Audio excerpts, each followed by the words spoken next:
thanks Chris for inviting me along here. It's a real privilege to share a room with such eminent colleagues here, and just reflecting on the two presentations we've heard so far from Jonathan and Jackie. I think we haven't sort of coordinated our presentations whatsoever, but I think mine does follow a sort of similar trend.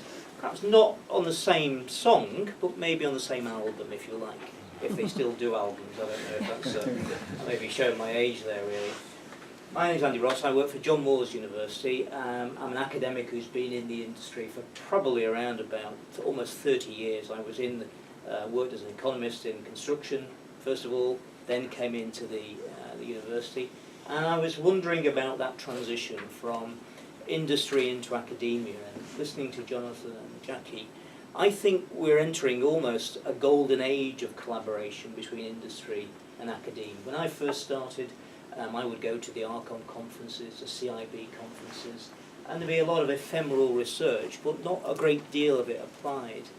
But I think reflecting on the last sort of 15 years of my career, where I've been involved in KTPs, industry-funded research, and enterprise as well, we're seeing now a shift, I think, for industry to move towards universities to try and get over some of those barriers, perceived barriers, that Jackie mentioned earlier on. And it was fantastic to hear Jonathan's presentation about how the KTPs are generated.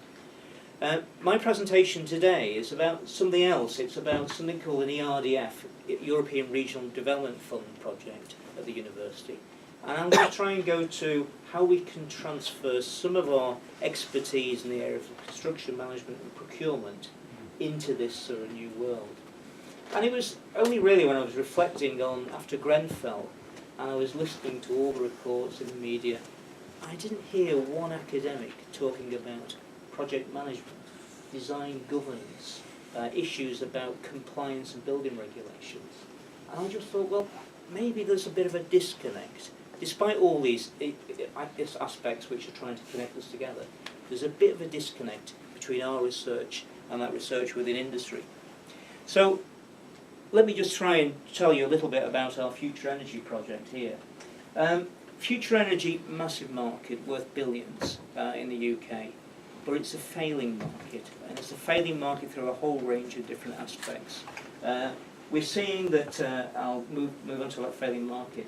I'll talk about the UK perspective in renewable energy, because it's an area that I think has got great potential for us as academics and for also some of the supply chain to move into. Talk about the changing perspectives in demand and generation, and then what I'll do is I'll use the wind, offshore and onshore wind industries as a case study of how we at the university are going to integrate SMEs with those large supply chains, and hopefully try and round up with some future opportunities and challenges. This project, this ERDF project, £3.9 million, started this January, and I'm new to ERDF. My area was KTPs and other types of funded research, FT funded research. We've got three partners, and you can see them on the bottom. There's Gyron and also Inventure Solutions, two consultancy organisations that had a long experience in the area of future energy. And we've got an aspiration to try and support 225 enterprises, SME enterprises within the Northwest. And the motivation is to try and get them to enter into the supply chain for these large organisations. So it's very much applied research. And our target, overall target, is to try and aspire to 2,000 tonnes of greenhouse gas reduction by the end of the project, which is by December 19. So high aspirations in terms of contact with SMEs, high aspirations in terms of reduction of greenhouse gas. And a lot of the issues that Jackie was mentioning about trying to gain access to those SMEs is doubly difficult because of the unstructured market that we're dealing with. So what we're trying to do is try to respond to this characteristics of the failing market. There's a great deal of political uncertainty, isn't there, at the moment, about our transition to a low-carbon economy, the Brexit debate. We've signed up to the Paris Accord. The implementation of the Paris Accord is not globally sort of being implemented. In terms of our low-carbon government policy and regulation changes, and So the financial institutions are unsure about their long-term investments in low-carbon technologies. The market itself is unstructured. A lot of the expertise which is dealing with future energy in the UK is based offshore. So consequently, after Brexit, we've got an aspiration to try and become more sustainable, economically sustainable, in terms of our resources underpinning that. The aspect of competition also, we're seeing goods and services which do lead to climate change are not being priced appropriately. The price of carbon is not being reflected in those products and services. So consequently, new technologies are not need subsidies are not being supported as they should be. Finance, investment and payback, the risks and the returns are unattractive, always perceived as being unattractive, but hopefully as we go through this presentation, I'll try and demonstrate to you that things are changing and that financial institutions are now seeing future energy as a real opportunity. Consumer expectations, there's uncertainty. You've seen the rise of electric cars, the rise of solar, rise of thermal, geothermal, but it hasn't really quite taken root yet. Maybe we're on a cusp, and we're all, as consumers, thinking, well, we'll just wait to see whether this market actually matures. And there is a massive issue in terms of skilled staff. If we look down the supply chains, there's a big skilled staff shortage, and the culture of the renewable energy markets is not for sharing their knowledge and their resources. So we've got quite a big challenge for us to try and overcome in the next couple of years. The range of the market is quite vast, and we're trying to target all of these markets, all these 5, biomass, hydropower, geothermal, wind and solar. And it's wind I want to have a look at in a little bit more detail. Quite appropriate really when we think about the announcement of the contract for difference auction which occurred this week. And we're seeing that wind energy is now £57 per megawatt hour compared to £117 in 2015. A 50% reduction. And suddenly the decision about going for nuclear at Hinkley Point, which requires a £91 subsidy, is looking a little bit different, looking a little suspect. So maybe we're entering into a period of real change in terms of how government policy start thinking about renewable. I think we will see. This will be a landmark change in our thinking about where we move to in terms of the future. If we just look at the overview of our sort of supply, demand and generation of energy in the UK, let's just compare it with a few countries in Europe. You can see that we are a net importer, and then we transform it and eventually use it in these different sectors. Transportation being a major sector, and one of the big thrusts is more efficient and effective transportation systems as we move to electric-powered vehicles, autonomous vehicles, and more efficient ways of transportation. But let's just have a look at renewables. You can see that in renewables, 26% of our energy generation is from renewables. And we had a period of time in March, admittedly the sun doesn't shine very often in this country, but it was sunny and it was windy, and we had over 52% of our electrical demand provided by renewables. It's not a panacea, because plainly it's if the sun doesn't shine and the wind doesn't blow, we need some mechanism for storage. However, that's changing. And you can see within there that we've got biomass is 10%, hydro is 2%, and wind is 12%. If we compare that with Germany, which is one of our European partners, and Germany, don't forget, has gone for, by 2021, they're aspiring to have no nuclear power. They have got a similar amount of renewables, slightly higher to 31%, and a similar amount of wind. If we contrast that, and they actually import a great deal more energy into their economy. We'd look at Norway, which is, I suppose, the darling of the renewable energy countries. 98% of its energy use is renewable. It's a massive exporter of energy because it's got massive reserves in oil and gas. However, its aspiration by 2025 is to decarbonise its industry already from a very low carbon base. So we can learn a great deal from our partners in Norway about how they engage with their supply chain. And one of our projects is to look internationally. I must say Brexit is not really helping with our international partners. Let's have a look at some things that are moving in terms of, and these are pictures taken when I was overseas, about how buildings are changing to start to generate electricity, kinetic facades. And we're going to be seeing the rise of the prosumer, whereas buildings are energy neutral and they're feeding their energy back into the grid. I wonder if this works. This is an example of one of the companies we're working with, which is looking to try and change the way solar energy is captured, and it's trying to make it a little bit more fun and a little bit more sort of aesthetically pleasing, if you like.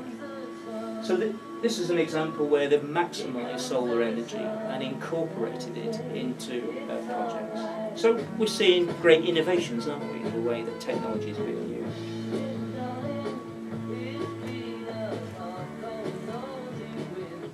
Enough of that. Okay, equally we're seeing our transportation infrastructure, which at the moment our grid can't cope with, because the expectation, as our expectation rises for electric vehicles, we expect to have plug them in, but the grid won't cope. I was in France earlier on this year. I thought, this is fantastic, even better than this. Electric bikes powered by solar power. You couldn't get greener than that, could you? And so there's a lot of initiatives happening overseas about transportation. Talking to Scottish Power in the UK, in the Liverpool region, they've identified that the rise of electric vehicles is going to be exponential by the time we get to 2020, and that's got a corresponding load on the grid. Direct generation, they see, is going to start to increase, which means they have to need a smart grid for energy to feed into it. And they're looking at heat pumps forecast to increase, and then they're trying to model the load forecast for their networks. That requires them to change to smart grid systems, which requires infrastructure to be built, requires charging points to be made. All of that is an opportunity for SMEs and universities to build sort of collaborative relationships to help them enter into that market. However, it's difficult for me because as I say, my background is as a quantity surveyor. How do I transfer my expertise into this new area, and how do I convince my colleagues, as Jackie's got her colleagues with, all heading to the REF, having to demonstrate impact and funding, and they're busy doing other stuff. So they need to know, how big is this market? Where can we move? So we're focusing just on one. Let's have a look at one of them, which is just on the renewable energy in terms of wind generation. As we mentioned earlier on, 11.5, 12% of our power is being developed by wind. The subsidy in the contract for difference auction has gone right down. So we're seeing now a massive opportunity for universities and SMEs to enter into the wind generation market. In terms of onshore, there's a planning moratorium on onshore development, but we do hope to add 30% generation capacity over the next 2 years. So we're seeing a great deal of opportunity in onshore wind. And if we look at the onshore wind project ownership, I made the point about investor confidence in this area. The big ones, Scottish Power and SSE, the big sort of power distribution companies, are obviously the major owners. But we're seeing JP Morgan, Trig, Greencoat. These are financial institutions who see these as bankable assets which have got a future. So we're seeing this market maturing and emerging as having some structure to it. The reason we're seeing these great moves forward in terms of efficiency is that we're seeing the tip heights of turbines now increasing massively. We're seeing them going from the height of the Gherkin to the height of the Canary Wharf within 5 years' time. We're moving from 6 megawatts, which is on Burbo Bank in Liverpool, to 15 megawatts. So consequently, there's a massive scale increase as we're moving on. And that's, I haven't put the latest figures as 2015, but you can see we're well ahead of the 2020 target. So I do think we're at this sort of a benchmark, a watershed moment in terms of the attractiveness of renewable energies to the future of the UK industry. If we look at commissioning forecasts for offshore rather, you can see it's moving upwards, and there's a great deal of work in the pipeline. If we look at in Europe, you can see the UK is in the dark there, but you can see Germany, Netherlands, France also following this trend to go for offshore renewable energy. So this is a market which is developing. And our aspiration is to try and ensure we capture some of that market locally.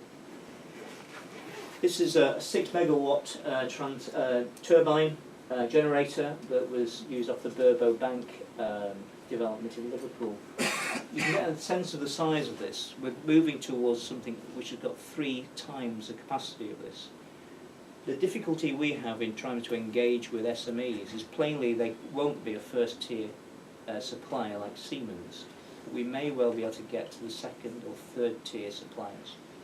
Where does that relate to my research, my team's research? Well, we need to think about procurement approaches, contract, capability, scale. So all of those construction management procurement issues can relate directly to these components that are being built by these different companies. One of the big drives forward is foundations. Foundations for offshore. We're seeing big developments in terms of the technology of these, and these are more efficient at anchoring the offshore turbines, offshore fleets to the seabed. My colleagues, they're not marine engineers, they are construction professionals. But these require secondary steelwork, they require maintenance, they require fabrication. So consequently, if we can analyse the supply chain of these types of components, we can then work with the SMEs to develop their capability. Back to that applied research that Jackie was talking about and Jonathan was giving examples of. So we've identified lots of opportunities.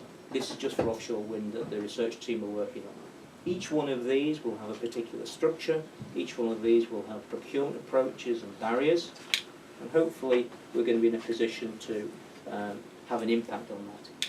So if I do get invited back next year, who knows, I'll be able to provide you with a bit more empirical evidence of the structure of this market, the barriers in the supply chains to those markets, and bring some exemplar case studies, if you like, to show that we will be using in Liverpool to demonstrate how companies can start to get access to this market. So in terms of our future areas for collaboration, the first one is key. We need to understand the supply chain practice going up the supply chain in order to give capability down the supply chain. We need to look at procurement practice of users, universities as well as large public sector bodies. We need to consider the prosumer market in terms of its capability, the opportunity for SME entry, and then also the adaptation of infrastructure to make sure that we've got the resources and the individuals who've got that skill here in the UK. So it's just started. We're 6 months in. We've got a research team undertaken. We have to report back to DCLG every quarter, all the usual stuff that you have to do with research projects. However, what it has done for me, it's taken me out of my comfort zone. And my comfort zone was teaching, research under KTPs, which are very structured, into a very unstructured market. And what I would encourage you to think about, and this goes along with the core message of Jackie, is those academics here. Think about how transferable your skills are to a market which is looking for analysis.